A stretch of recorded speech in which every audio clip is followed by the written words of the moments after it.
अस्सलामुअलैकुम वरहमतुल्लाहि वबरकातुहू औज़ुबिल्लाहि मिनश्शैतानिर्रजीम बिस्मिल्लाहिर्रहमानिर्रहीम సూరా 110 అన్-నస్ర్ 1-3 ఆయాతులు.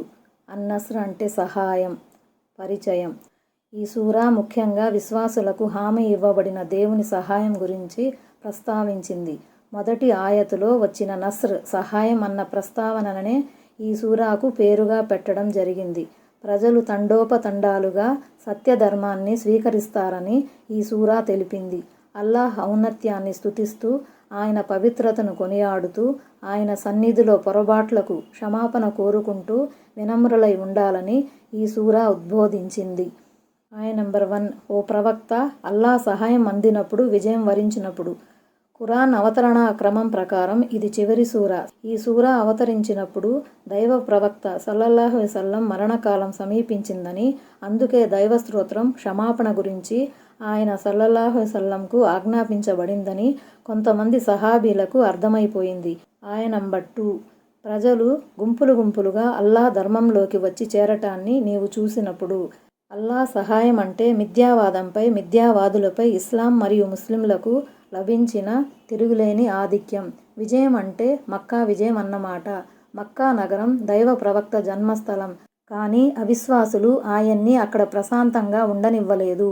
ఆయన్ని, ఆయన ప్రియ సహచరులను వలసపోక తప్పని పరిస్థితులను సృష్టించారు. కానీ దైవ ప్రవక్త హిజ్రీ శకం 8వ ఏట మక్కాలో విజేతగా తిరిగి వచ్చినప్పుడు జనులు జట్లు జట్లుగా వచ్చి ఇస్లాంలో ప్రవేశించసాగారు. అంతకుముందు ఈ విధంగా భారీ సంఖ్యలో ప్రజలు ఇస్లాంలో చేరేవారు కాదు.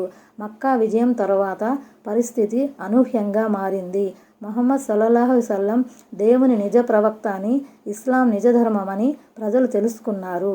తమ మోక్షానికి ఇస్లాం తప్ప మార్గాంతరం లేదని వారు గ్రహించారు. ఈ నేపథ్యంలోనే అల్లాహ్ ఈ విధంగా సెలవిచ్చాడు. ఆయన నంబర్ 3, నీవు నీ ప్రభు స్తోత్రంతో సహా ఆయన పవిత్రతను కొనియాడుతూ ఉండు.